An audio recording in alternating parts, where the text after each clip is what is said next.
Hello and welcome to another compelling edition of Issues of the Moment.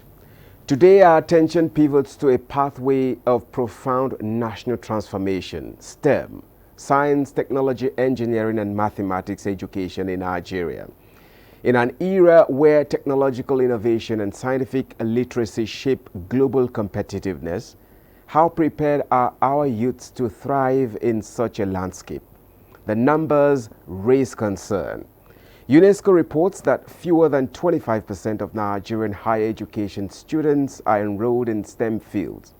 Over 60% of secondary schools lack functional science labs, and UNICEF says girls make up less than 20% of STEM graduates. Meanwhile, the World Bank projects that 65% of children in school today will work in jobs that do not yet exist, jobs largely powered by STEM skills. Yet, with the right investments from government, private sector, and support from organizations such as the Caleb Danladi Foundation, STEM can become a tool for innovation, empowerment, and national development. You'll meet my guests in a moment, and my name is Justin Bemunye, and I welcome you to the program.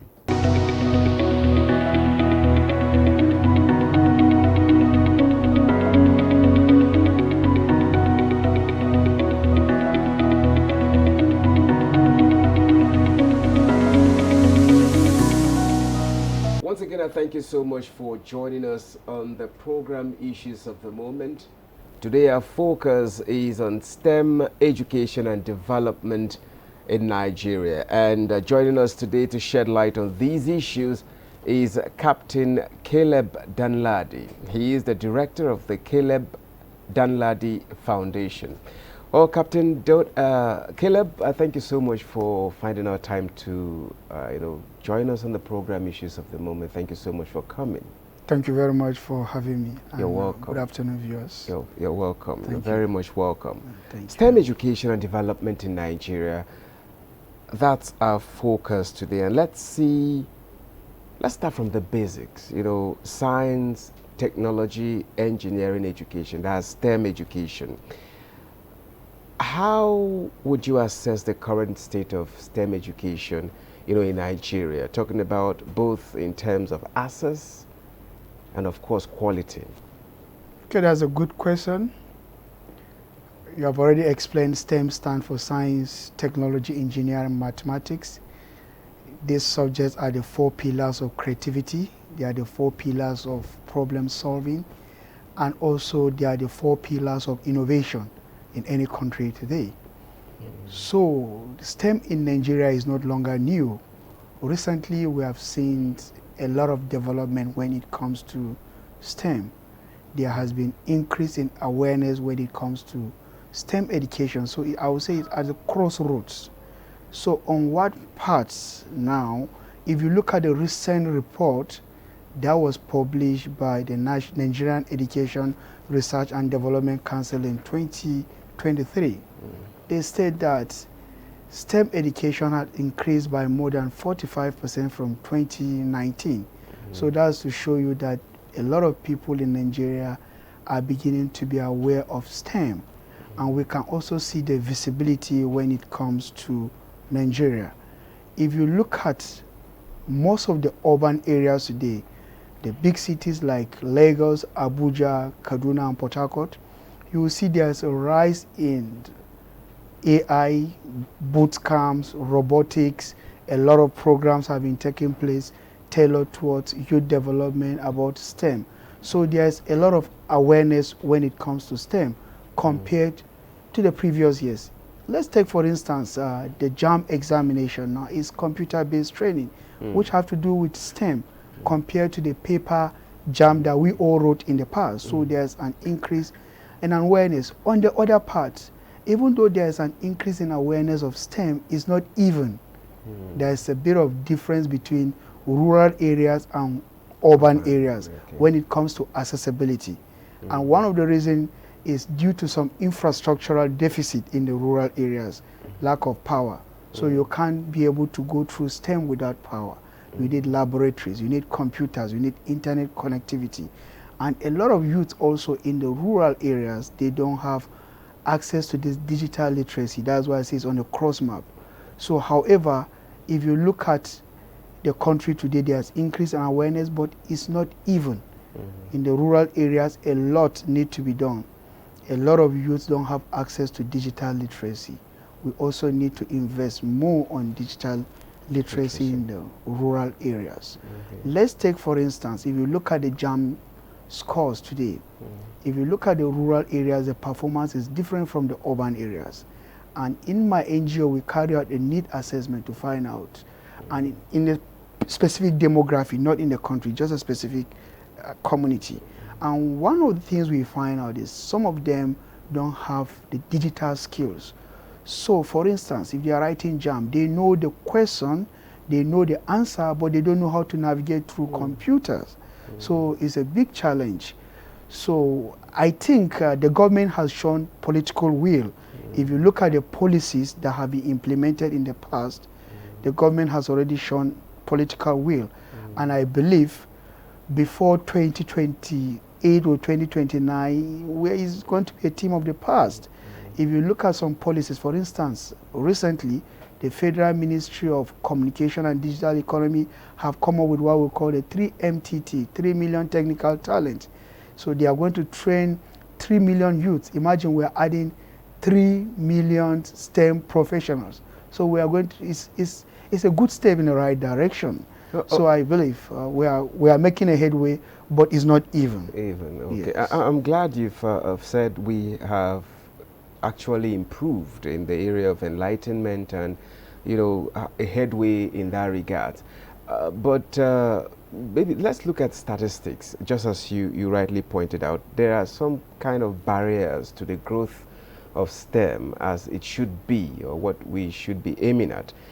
For example, statistics show that more than half of Nigerian secondary schools lack science labs, you know, and of course girls represent fewer than 20% of STEM graduates. Now, what in your opinion, or in your view, are the biggest barriers, you know, preventing wider participation?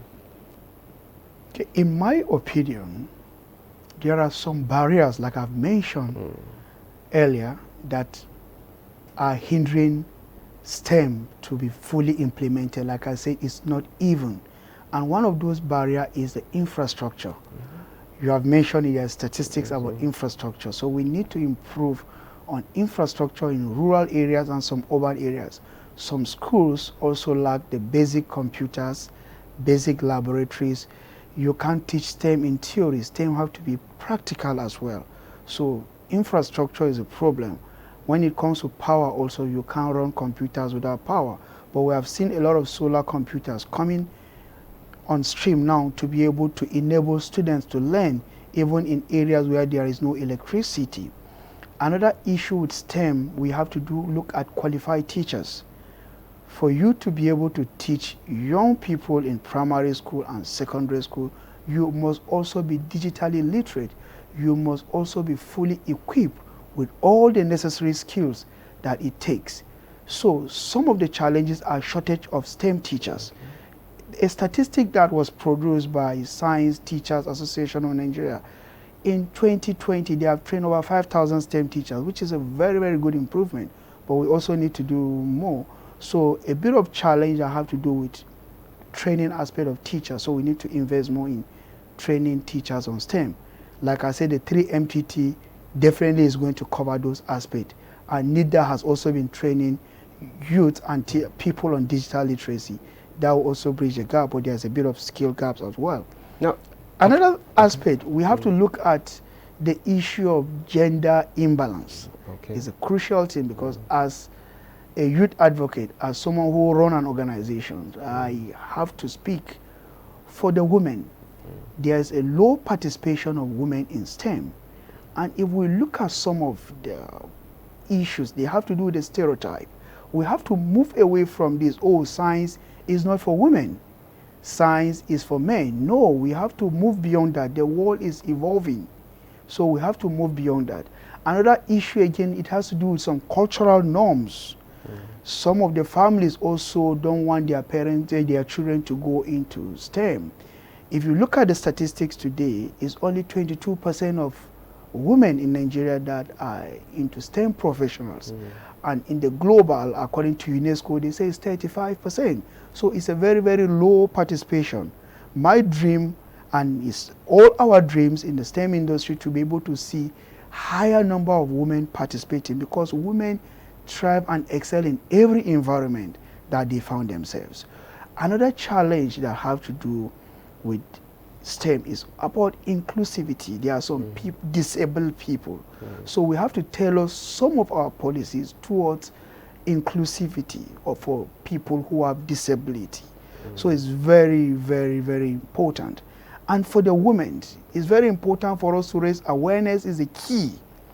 We have to go back to basis. We have to go back to the roots and be able to enlighten parents, be able to enlighten the young people about the benefit of STEM. The recent statistics that was produced by the World Economic Forum, it says jobs that will exist in 2030 have not been invented yet. So we have to invest, and these jobs have to do with technology, engineering, mathematics. So we also have to invest in STEM. Okay, first of all, I must commend Nigerian government for the political will. From the National Policy on Science, Technology and Innovation that was created in 1986, revised in 2012 and 2022. If you also look at the curriculum reforms that have incorporated entrepreneurship and digital skills today, if you also look at the Renew Hope agenda for our president on education, there's also STEM there is well defined. And if you also look at some policies from the 3 MTT I've mentioned, need that. So the government has shown political will. Let's also look at the agencies that have been established to support STEM. You look at the National Mathematical Center, you also look at NIDA, the Raw Materials Research Centers. We have the NICENI, which are doing remarkably well. We have the biotech. So you can see there's a political will from the government.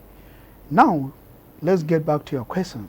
That you say, okay, the very, very crucial thing is for us to invest more on infrastructure. We need to build more labs. We need to build more innovation centers. We need to build more incubation centers for people who have the idea, but they don't have the fund to start their own. So they can use incubation centers. And we have them in Abuja, we have them in Kaduna and Lagos. So, but we need to also build more because of the demography.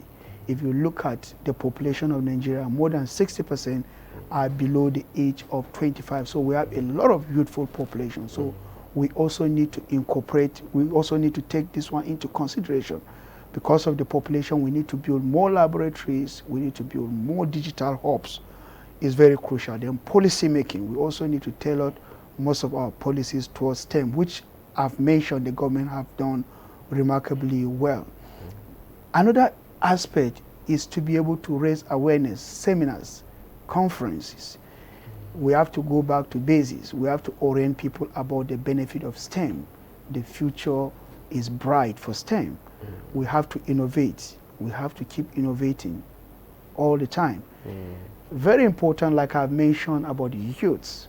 We have youth that are innovators. So we must be able to have some sort of support for them to thrive. I believe the government have also done so. If I take you back to the NYC SEED program, the Empower the UWIN program, the defunct graduate internship scheme under the Shopee, so the government has done well. But because of the population, we also need more of these policies to come up. Now, we've talked about the government. Now, let's look at the private sector and innovation. How does this private sector come in? Let's talk about tech companies, industries and entrepreneurs, NGO, just like the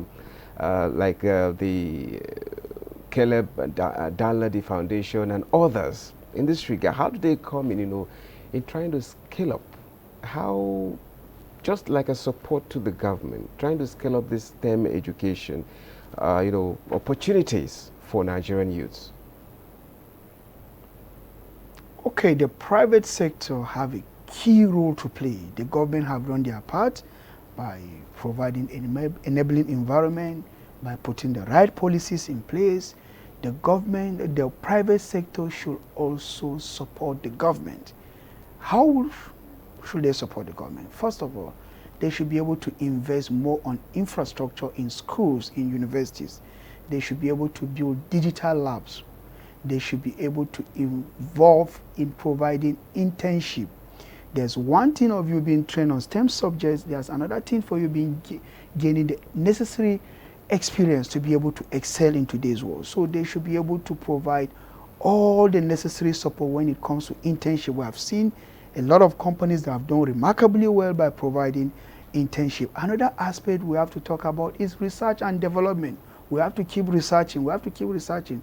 So they have to invest money. They have to invest their resources. They have to invest their funds and collaborate with universities and collaborate with colleges, with schools, with communities to be able to research about the latest innovation. When somebody have an idea, they should be able to sponsor the idea for commercial implementation. That's crucial. Data is also very important. They have to be data driven. They have to invest in data, because with data, we can be able to do so many things with data. So the private sector has a very, very crucial role to play. Another aspect, they have to provide that enabling environment. Once these young ones innovate, they should be able to translate it into entrepreneurship. So they should provide enabling environment for them to succeed. And once one person succeeds, he will be able to employ another group of people. So you can see that STEM is about job creation. There's sustainability. So they should have a sustainable plan. So it's very, very important. And I believe the private sector are doing remarkably well when it comes to STEM education. But let's use your NGO as a case study. In this regard, what have you done for the Nigerian youth, talking about your efforts to ensure that this STEM education is being improved, or reaching out to giving opportunity to the young ones out there across the country for STEM education? One of our core objectives is STEM education. We have sensitized the youth, we have gone to schools, we have gone to communities to sensitize people. I'll take you through our STEM program. The first program we have is called STEM competition. And that STEM competition is for pupils in primary school, particularly in rural areas. And why do we implement this? Why do we come up with this policy? Is to be able to expose them to STEM at an early age, because we believe that is the age that they are so inquisitive to learn. And that is the age that when you teach them something, it's going to stick in their memory. It's very, very important. And from then we, open up this competition. They submitted their innovative ideas. Some of them have good craft ideas. Some of them have submitted ideas on how to generate power, which is quite remarkable. And we have received a large number of applicants. We have received a large number that have submitted their proposal, which we are going to sponsor the best 3 for commercial implementation once they meet our requirement. And we also have prize gift to encourage them. We are also building a laboratory in our skill center. We are building a skill center which will have a laboratory where students will come and learn outside their school hours. We also have a skill acquisition center that we are building now, and it's almost on certification stage. The building is completed, and the idea is to be able to train our young people on skill acquisition like carpentry, renewable energies, like solar installation. We're able to train them on digital literacy. But first and foremost, what we do as an organization is to be able to conduct what we call a need assessment, to be able to find out what are their challenges, so that we can tailor our training to meet their needs. We can't just go and say, I want to train 10 people on digital literacy, whereas his intention is to be a solar installer. So we have this needs assessment that we conduct. And then once we identified their challenges, we tailored our training to address their needs. And we also conduct what we call monitoring and evaluation. We follow up with their training. We have people training in different trades at the moment. We have people that have graduated.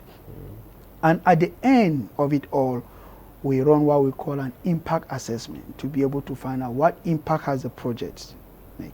It's not about the number, but it's about the impact. One person that graduated will be able to employ another 5 people. Some of our graduates today have set up their small scale and medium enterprise, and they are employing people.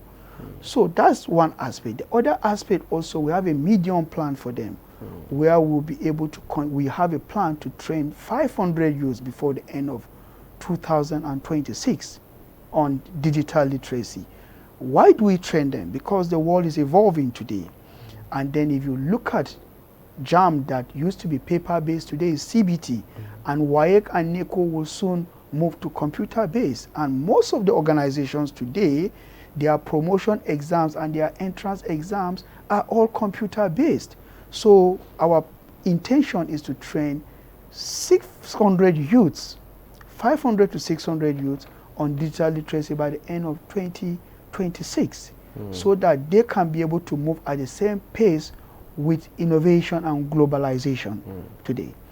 Now, before I let you go, let's look at the vision, for the future. Maybe let's see the next 10 years. Let's envision the next 10 years.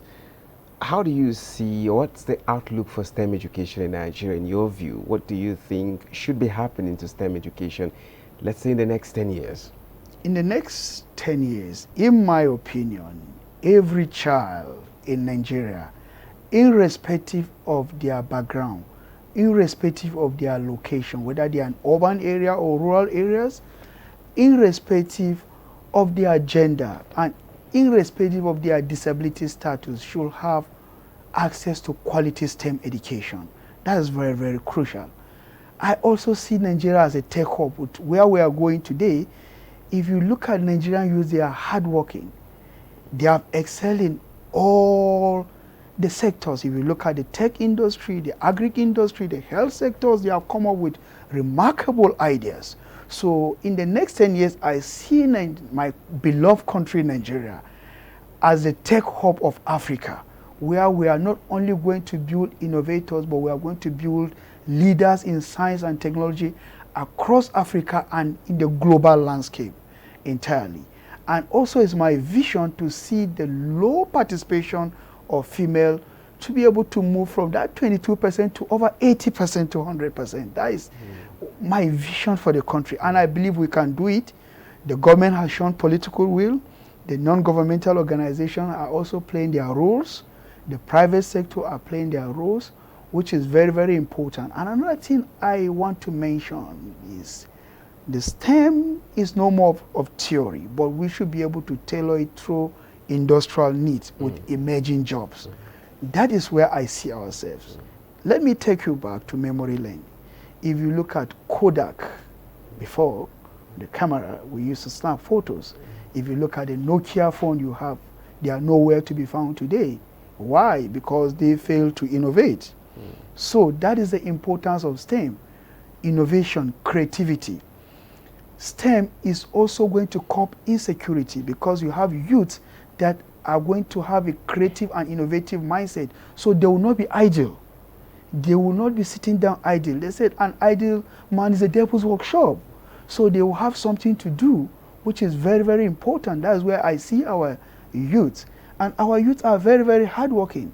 So all I want to encourage them is to be good ambassadors, to continue with this trend of hardworking that we are being known for, and to continue with innovation, so that we are going to be the giant of Africa. We must invest aggressively and we must be strategic. So the parting word is, I see Nigeria up there.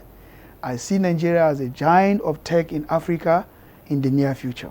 Well, thank you so much, Captain Caleb Danladi, Director, Caleb Danladi Foundation. I can't thank you enough, out of your very tight schedule, finding time to come. So we discuss this very salient issue, STEM development and education in Nigeria. Thank you so much once again for coming. Thank you very much for having me. Thank you.